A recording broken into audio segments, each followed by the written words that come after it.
अस्सलामु अलैकुम वरहमतुल्लाहि वबरकातुहू। जंग बदर इस्लाम का एक अहम मार्का है।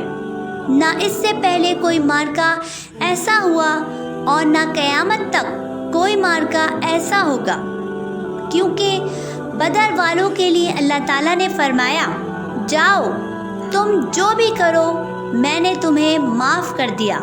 ये बात सिर्फ बदर वालों के लिए अल्लाह ताला ने फरमाई और आप सल्लल्लाहु अलैहि वसल्लम ने भी उन्हीं के लिए हाथ उठाकर फरमाया, अगर तूने इनको हलाक कर दिया तो तेरा नाम लेने वाला इस दुनिया में कोई भी नहीं होगा। ये जंग 17 रमज़ानुल मुबारक को लड़ी गई थी कि मार्का उस वक्त पेश आया जब आप मक्का से मदीना हिजरत के लिए आए। ये आपकी नबूवत का 14वां साल था और हिजरत का पहला साल था। जब आप सल्लल्लाहु अलैहि वसल्लम मदीना पहुँचे तो आपने वहाँ एक रियासत कायम की और कुरैश ने आपको मिटाने के लिए मक्का के हर घर से चंदा इकट्ठा किया ताकि मदीने वालों से जंग लड़ने के लिए हथियार खरीदे जाएं। अबू सुफियान हथियार खरीदने के लिए 40 अफराद के साथ शाम गए। जब वो वापसी पर मक्का आ रहे थे तो रास्ते में मदीना पड़ता था, तो उनको ये डर था कि मदीने वाले हम पर हमला न कर दें। दूसरी तरफ जब हमारे नबी करीम सल्लल्लाहु अलैहि वसल्लम को ये खबर मिली कि अबू सुफियान का काफ़िला यहाँ से गुज़र रहा है, तो आपने उनको रोकने का फ़ैसला किया, क्योंकि जो उनके पास हथियार हैं वो कहीं हमारे खिलाफ़ इस्तेमाल न करें, तो हमें इन हथियारों पर कब्ज़ा करके अपने फ़ायदे के लिए इन्हें इस्तेमाल करना चाहिए। मुसलमानों के दरमियान ये मुशावरत हुई। मस्जिद में जितने लोग बैठे थे आपने उनसे कहा, चलो। ना कोई तैयारी ना कोई जंग का ऐलान। आपने उनसे कहा, जिसके पास 3 मील के दायरे में सवारी है वो ले ले, बाकी सब ऐसे ही चलो। ये सिर्फ 40 आदमियों को रोकने का मामला था, इसलिए 313 लोग बहुत थे। इनमें सिर्फ 86 महाजिरीन और बाकी अंसार थे। इसमें मुसलमानों के पास सिर्फ 2 घोड़े और 60 या 70 ऊँट थे। एक एक ऊँट पर 3-3 आदमी सवार थे। जब मुसलमान थोड़ा आगे चले तो आपने हज़रत उस्मान और हज़रत उसामा को वापसी मदीने भेज दिया, क्योंकि आपकी बेटी हज़रत रुकैया सख्त बीमार थीं, जो बदर के रोज़ फौत हो गईं। उधर अबू सुफियान भी इस बात से आगाह थे कि मुसलमान इन पर हमला कर सकते हैं, तो वो इधर उधर से खबरें लेते हुए आगे बढ़ रहे थे। अबू सुफियान अपने काफ़िले को छोड़कर एक कुएं पर पहुँचे तो वहाँ ऊँट की मेंगनियाँ पड़ी थीं। अबू सुफियान ने एक मेंगनी उठाकर तोड़ी तो उसमें खजूर की गुठली थी, तो उन्होंने कहा कि ये यसरब की गुठली है। लगता है कि मोहम्मद अपने साथियों को लेकर निकल पड़ा है। उन्होंने अपने काफ़िले का रुख दूसरी तरफ मोड़ दिया और एक ऊँट सवार को मक्का दौड़ा दिया। जब वो मक्का पहुंचा और ये खबर दी कि मुसलमान हमला करने वाले हैं, तो मक्का में इस खबर से आग लग गई और सब मक्का वाले तैयार होकर हमला करने के लिए निकल पड़े। कुछ आगे पहुँचे तो खबर मिली कि अबू सुफियान का काफ़िला खैरियत से मक्का पहुँच गया है। तो कुछ लोगों ने कहा कि हम वापसी चलते हैं, तो अबू जहल ने कहा, नहीं, हम बदर जाएंगे और वहाँ से जश्न ही मनाकर वापस आएंगे। वो अपने तकब्बुर में बढ़ता ही चला गया। जब मुसलमान बदर के मकाम पर पहुँचे तो वहाँ अबू सुफियान नहीं बल्कि अबू जहल था। मुसलमान 313 थे और काफिर 1100 थे। मुसलमानों के पास 2 घोड़े थे और उनके पास 100 घोड़े थे। मुसलमानों के पास 8 तलवारें थीं और उनके पास 600 तलवारें थीं। मुसलमान काफिरों का लश्कर देखकर घबरा गए तो आपने मुसलमानों से मशवरा किया कि जंग करें या वापस चलें, क्योंकि अगर हम वापस चले गए तो इस्लाम का रौब ख़त्म हो जाएगा और कुरैश का रौब बैठ जाएगा।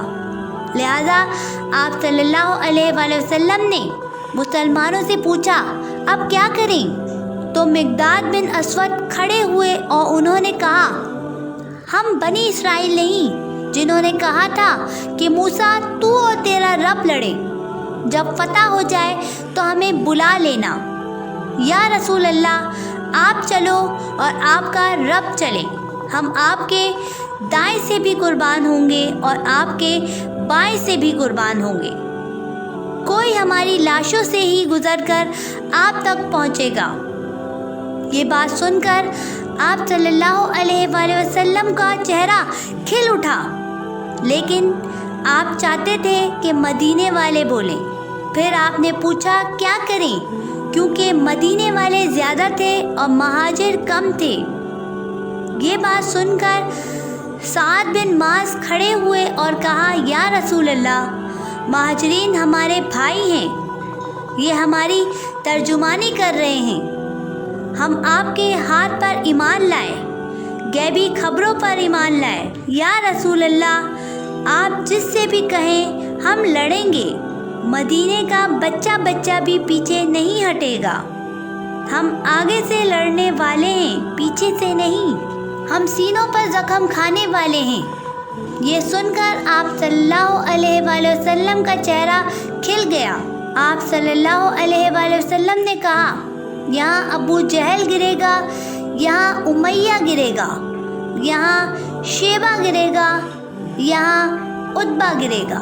सहाबा ने फरमाया, जहाँ जहाँ आपकी डंडी थी, दूसरे दिन उनकी लाशें वहीं पड़ी थीं।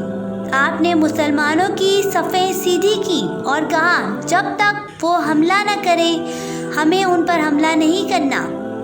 काफिरों की तरफ से उतबा, शेबा और वलीद सामने आए। ये बहुत अजीब सी जंग थी। एक भाई इधर था तो एक भाई उधर था। यहाँ बेटा खड़ा था तो वहाँ बाप खड़ा था। ये जंग ऐसी थी जो खालिस अल्लाह के लिए लड़ी गई। यहाँ सिर्फ मुसलमानों के लिए रब था और कोई नहीं। इसीलिए अल्लाह ताला ने फरमाया था, जाओ जो करो मैंने तुम्हें माफ़ किया। काफिरों के सामने जब अंसारी साहबी आए तो उन्होंने कहा, तुम कौन हो? तो इन्होंने कहा, हम मदीने वाले हैं। तो उन्होंने कहा, जाओ और ऐलान किया, ए मोहम्मद, अपनी कौम के लोगों को भेजो, हम शरीफ लोगों से नहीं लड़ते। तो आपने अहले बैत को उठाया। आपने कहा, हमजा उठो, अली उठो और उबैद बिन हारिस उठो। हज़रत अली वलीद के सामने आए, हज़रत उबैद शेबा के सामने आए और हज़रत हमजा उतबा के सामने आए। हज़रत अली ने एक ही बार में वलीद की गर्दन उड़ा दी। हज़रत हमजा ने भी उतबा के साथ यही किया, लेकिन हज़रत उबैद को शेबा ने ज़ख्मी कर दिया। तो हज़रत अली और हज़रत हमजा ने मिलकर शेबा को कत्ल किया और उबैद बिन हारिस को उठाकर आपके पास लाए। आप सल्लल्लाहु अलैहि वसल्लम से उबैद बिन हारिस ने कहा, क्या मैं शहीद हूँ? तो आप सल्लल्लाहु अलैहि वसल्लम ने फरमाया, हाँ मैं गवाह हूँ, तू शहीद है। फिर जंग शुरू हो गई।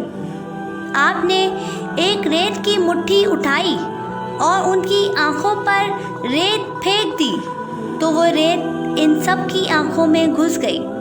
जंग शुरू होने से पहले एक हवा का बगोला आया था। तो साहबा ने पूछा, या रसूल अल्लाह, ये क्या था? तो आपने फरमाया, जिब्राइल 500 फरिश्तों के साथ आ गए। پھر واپس بگولا آیا تو آپ نے کہا میکائیل 500 فرشتوں کے ساتھ آئے ہیں۔ یہ پہلی جنگ تھی جب فرشتے مسلمانوں کا ساتھ دینے کے لیے آئے تھے۔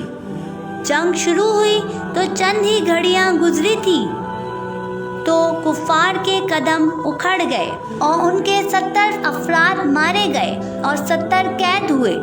یہ پہلی جنگ تھی جس میں مسلمانوں کو فتح مبین نصیب ہوئی۔ یہ پہلا موقع تھا جہاں فرشتوں نے لڑائی کی۔